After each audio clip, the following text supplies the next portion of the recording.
Developing today, a bombshell new royal book reveals quite how disgusted the late Queen Elizabeth II was with Prince Harry and Meghan Markle in her dying days, especially over the issue of money. Now, this book is by my friend Robert Jobson. It is called The Windsor Legacy, a royal dynasty of secrets, scandal, and survival. It has been serialized on the front page of the Mail this week, but we're going to get the best analysis now by teaming up with Brittany, editor of the Royal News Network. So here's the headline. Let's get into the juice. Revealed what Harry and Meghan did that made the late Queen so furious she hurled her newspaper to the floor. Let's get into it. For the late Queen's generation, tea time was sacrosanct. A pause in the day to reflect and refresh.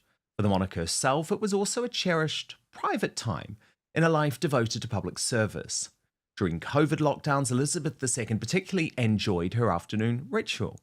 Prince Philip had left his retreat in Norfolk to base himself at Windsor Castle, where, much to her delight, he joined her most days for tea. If there was one time any member of the royal family could almost be guaranteed to know what the Queen was doing, it was 5 p.m. So eyebrows were raised when Prince Harry rang her one day while she was having her cup of tea. The Queen was not amused. Indeed, she was clearly irritated, and her grandson was not put through. She may have suspected what he wanted to discuss.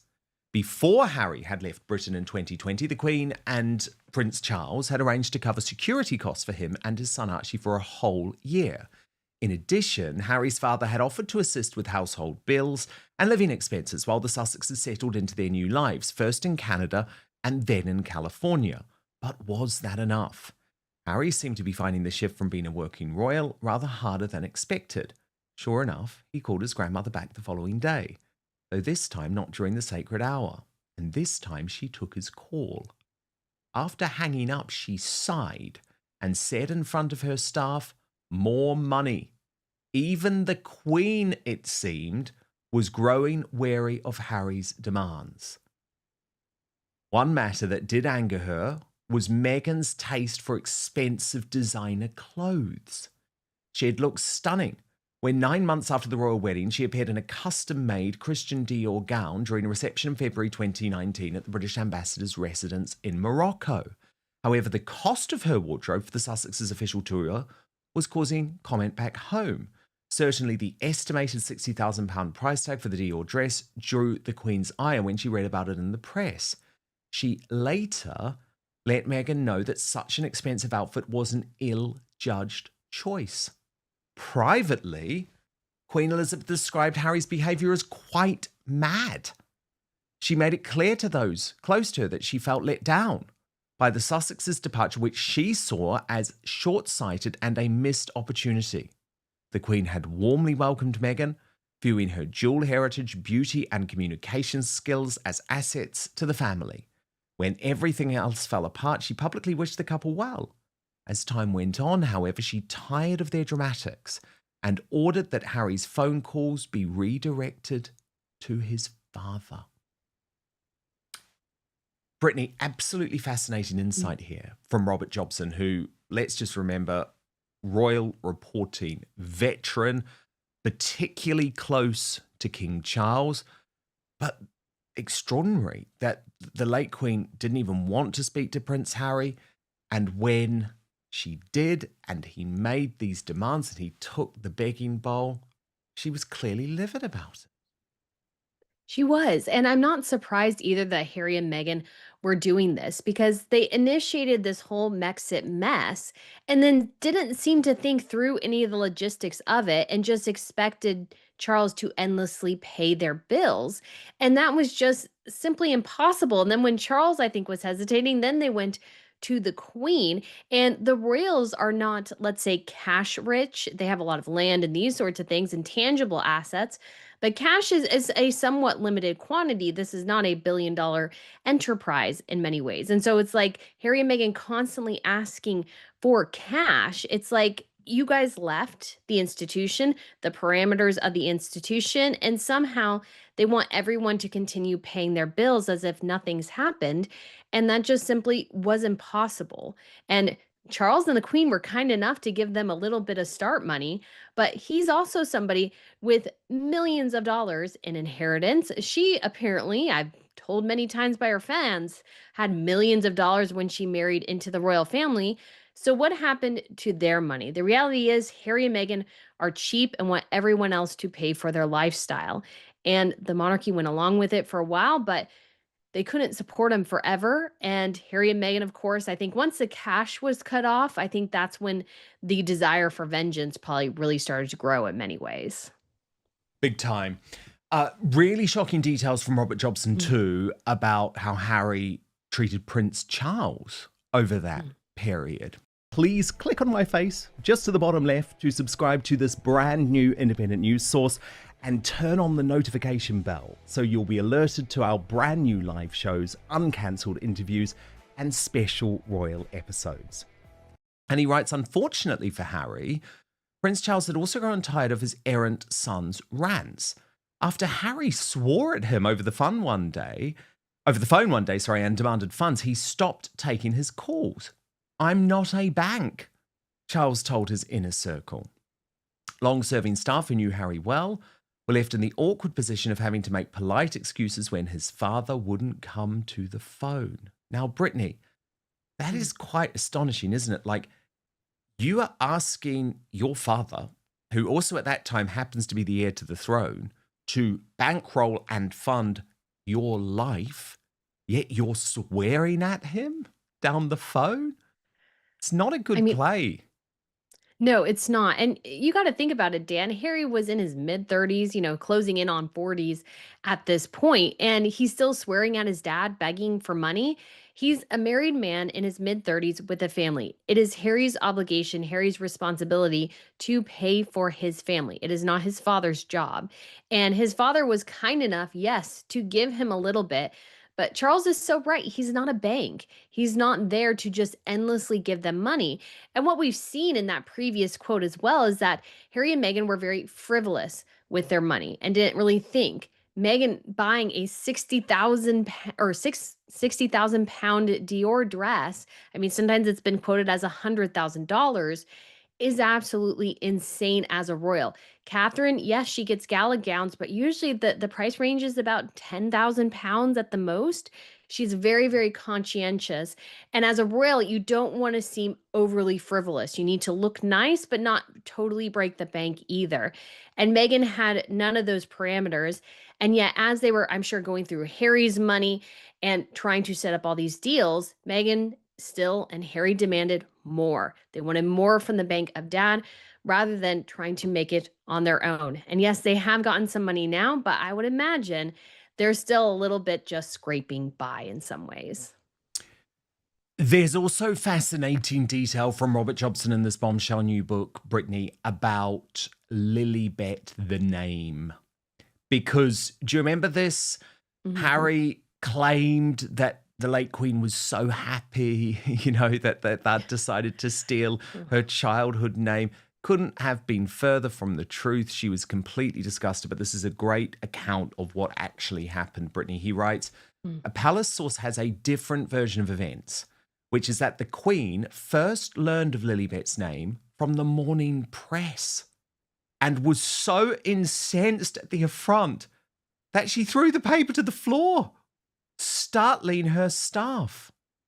Later, during one of the Sussex's final UK visits before her death, they skipped a planned tea, that daily ritual so precious to the Queen. What's more, they skipped it without giving her notice. She had requested a special cake. By 5:15 p.m., with no word, she told staff to clear everything away. After the loss of her husband, the Queen spent nearly all her time at Windsor Castle, where she had few visitors. Her days were quiet. Her health was rapidly declining, and she was lonely, which just makes it, Brittany, even more despicable that they didn't show up. Okay, so that's so bad. But also decided to purposefully upset her by lying to the world about the naming of Princess Lilibet, who, let's I be mean, honest, we just call Lily these days because people hate it mhm. so much. Yes, and Harry and Meghan, in so many ways, they played that so horribly. The way they announced it and the way they put words in Queen Elizabeth's mouth. And I remember Queen Elizabeth deliberately went to the BBC to basically say, obviously through the palace staff, that no, she did not approve this. This did not go through her. She did not approve any of this. And it was just so horrible and despicable of Harry and Meghan to steal her childhood nickname, not tell her at all, of course, as well, but just to steal it and like try to act like they cared.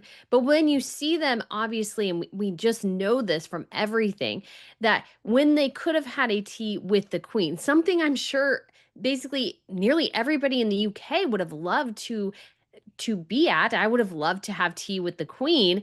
They missed it. And they were even so callous, they didn't even give her the dignity of a call to let her know that they weren't going to do it.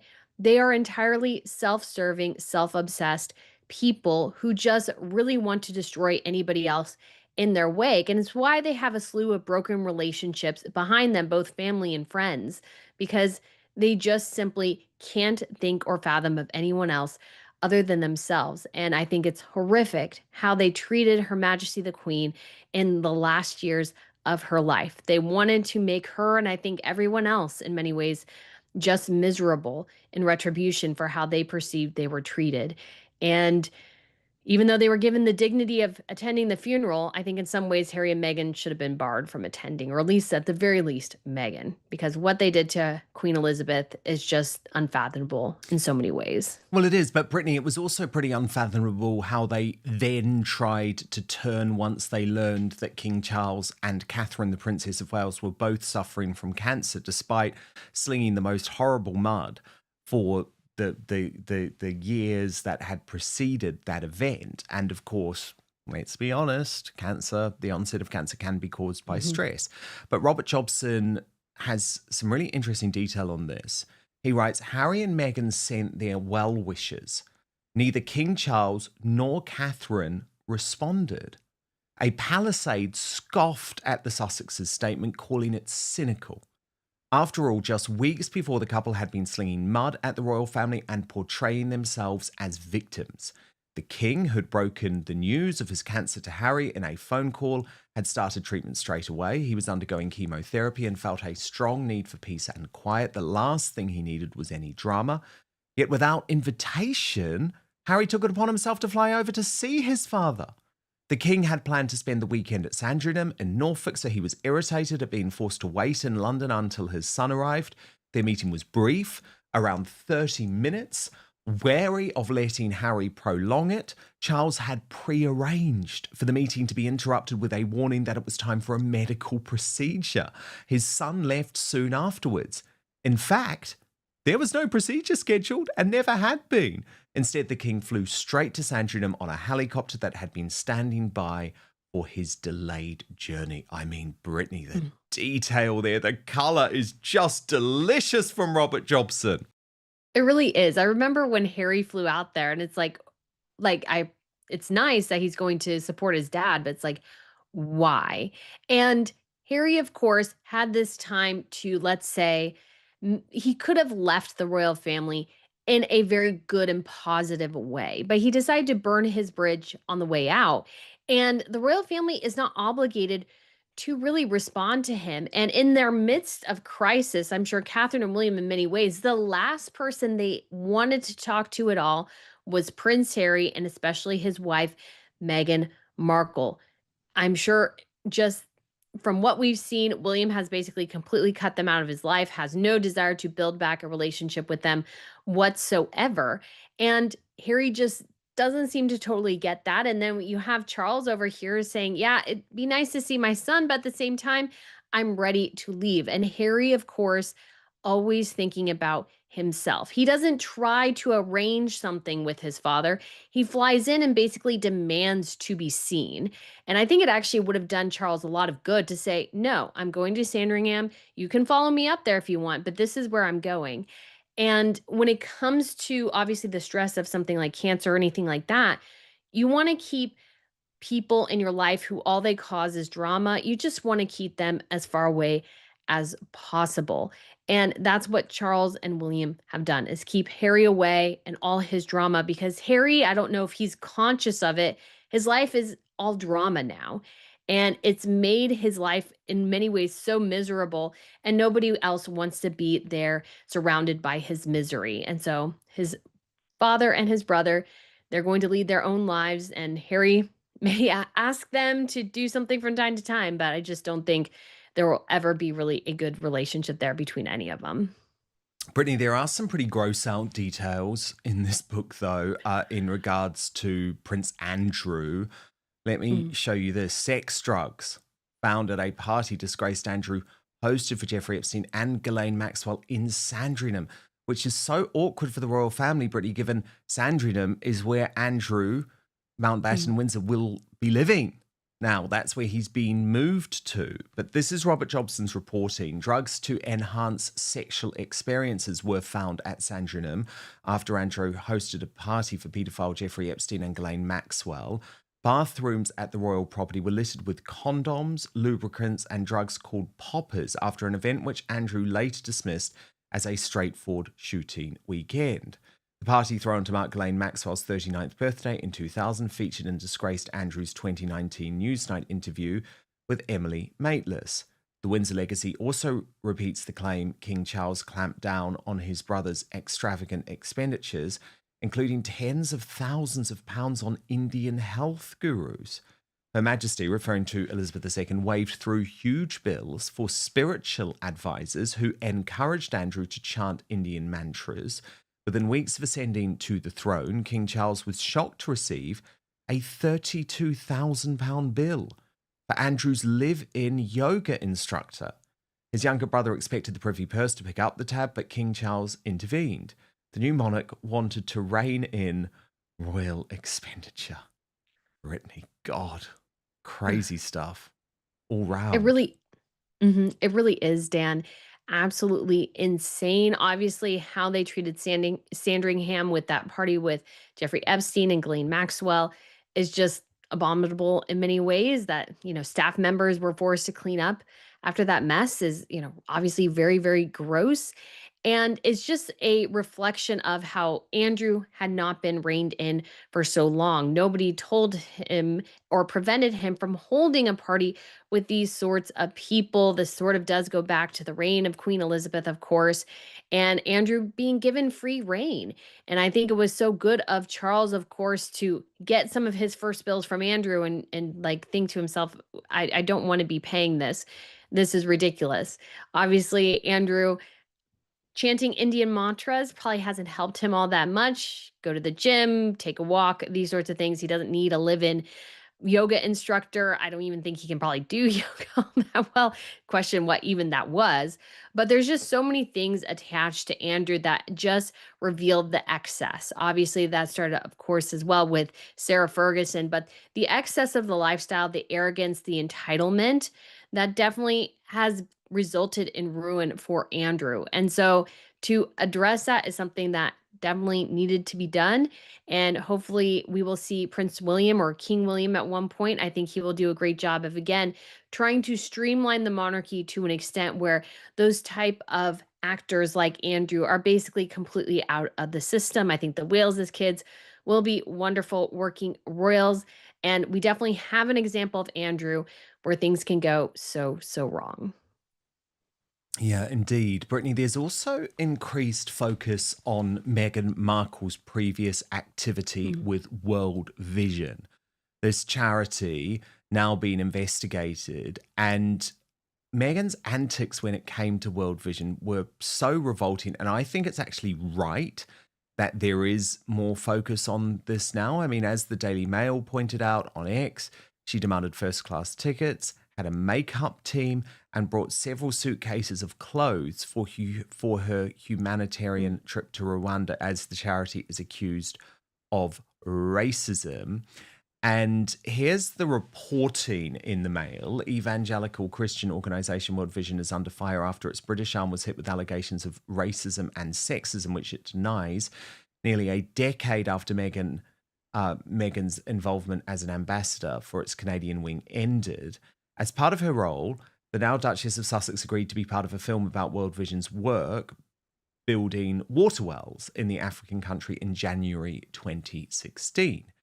However, Meghan was allegedly just as interested in self promotion and used the 4-day visit to be photographed with village children. As royal biographer Tom Bower claimed, each pose was followed by a change of clothing. He claimed the actress insisted on flying to Rwanda first class and being accompanied by Gabor Jurina, a Canadian fashion photographer. Michael Goye, an American hair and makeup stylist, was also listed as traveling with Gabor. Bauer claimed that Meghan's demands sent the production budget through the roof, meaning the film's producer, Brenda Seminsky, was forced to drop out. After the shoot, Seminsky reportedly said it was mind-blowing to think that someone had staged a photo shoot in an impoverished African village, adding Meghan had opportunistically orchestrated the trip to pose as a philanthropist. In a post on her now-defunct lifestyle blog, The Tig, she wrote it was sometimes challenging to switch from refugee camps to red carpets, while reflecting on her work with World Vision that included 2 trips to Rwanda and India as a global ambassador.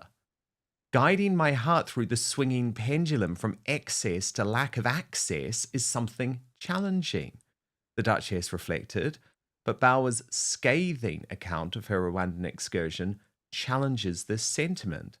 According to Bauer, it was neither Meghan's rising star nor her work with UN Women that helped her land her job at World Vision, but down to her relationship with advertising executive Matt Hassel. I mean, this is truly horrifying stuff, Brittany. And when you look at those pictures in that new light, revealing that she was effectively using it as a photo shoot, the irony is lots of Meghan's new woke pals would say that's been a white savior, Brittany. They definitely would. And what's interesting to think about this as well is like, have any of us ever seen this alleged movie that Meghan was a part of?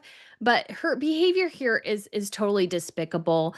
And you got to wonder in World Vision as well how in the world they approved her going on this trip with all these sorts of demands. They should have just told her to stuff it. They are a charity. They're not there to kind of indulge her excess for one single trip. But this is very much Meghan Markle. You see and feel the stagedness of the photos that you see. Like everything looks staged, it looks choreographed, it looks like she's there on a photo shoot. And I've actually been to some very, very rural sections of Africa.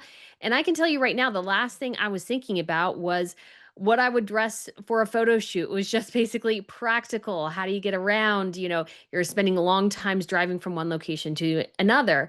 And so to see Megan there, I can see 100% how this is entirely a self-serving photo shoot to play philanthropist rather than being a philanthropist. Because if she was really passionate about the work World Vision was doing, I don't see why she could have still been an ambassador as a royal. But as soon as she got engaged to Harry, she dropped them like a hot potato. And it goes to show again that Meghan does not do charity to help others. She's only interested in helping herself. But not if you're looking at what Marie Claire are now trying to spin, Brittany. This magazine, which is clearly on the Sussex payroll too, is Mhm. now claiming that this type of charity work by Meghan actually influenced the royal family.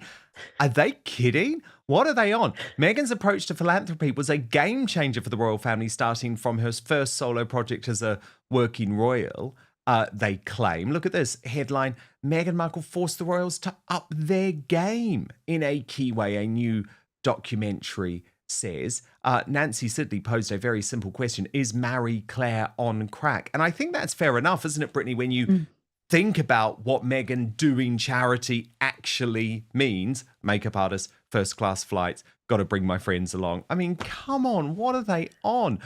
Do you think the royal family did learn anything from Meghan's work? I honestly doubt it. I don't think they learned all that much. And you got to remember, it was actually Catherine and William who broke the mold when they got married because they wanted a small number of patronages. They wanted to be more personally involved with their patronages. So they didn't want to have like hundreds, like Queen Elizabeth had. They wanted to have a small, workable, manageable number, and so that they could really have a real impact. So the mold was kind of broken 10 years before Meghan Markle was in the picture. Does she recognize that? Of course she doesn't. But Meghan is there trying to attempt, and this is what we've always seen. It's how she got the job with World Vision was through an advertising executive. Everything Meghan Markle has is due to relentless campaigning through PR firms. That is what Meghan has always done. I've been seeing endless articles on X about how great Meghan is, her charity, her business, what have you. And it's like all of this we know is just driven by PR. It has literally basically no basis in fact because Meghan Markle has never actually tried to do the hard work to make something successful. She always tries to scapegoat it by using PR to prop herself up.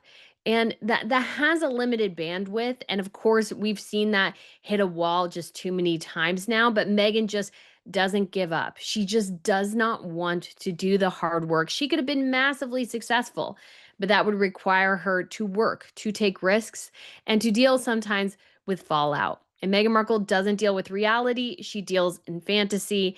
And so Meghan just can't seem to understand what makes people actually successful. She always wants to bypass it, use shortcuts. And of course, we've seen endlessly how that never works. No, it doesn't. It never does. Brittany, editor of the Royal News Network, thank you so much. The discussion focuses on reports that Prince Harry's communication with King Charles has become confrontational. Royal commentators suggest that Harry has continued pressing his grievances, even as the king faces serious health challenges. While the exact details remain unverified, the claims have sparked debate over whether family disagreements should be set aside during periods of illness. Many observers argue that moments of personal hardship often provide opportunities for reconciliation, while others believe the deep divisions within the family remain too significant to overcome quickly. Attention then turns to King Charles himself. Despite undergoing cancer treatment, the monarch has maintained a busy schedule of constitutional duties and public engagements. Royal analysts note that his priority appears to be stability within the monarchy rather than revisiting ongoing personal disputes. Commentators suggest that senior palace aides are carefully managing access to the king, ensuring that unnecessary stress is minimized while he focuses on both his recovery and his responsibilities as sovereign. The alleged phone call has generated strong reactions among royal watchers.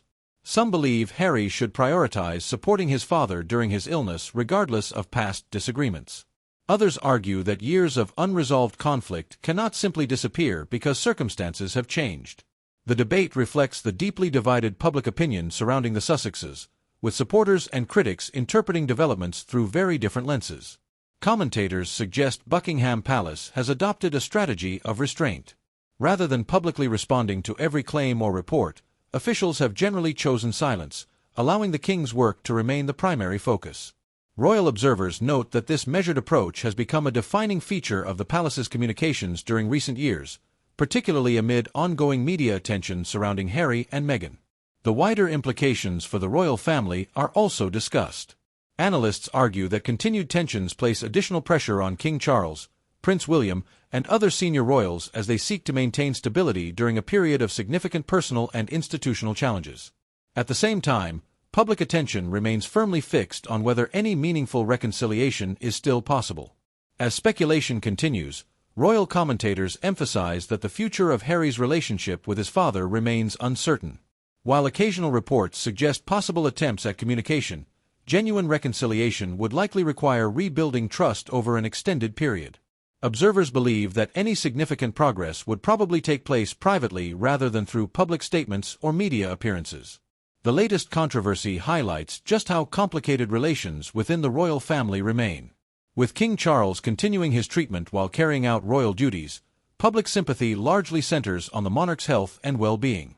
Whether Harry and his father can eventually repair their relationship remains one of the most closely watched questions surrounding the modern monarchy.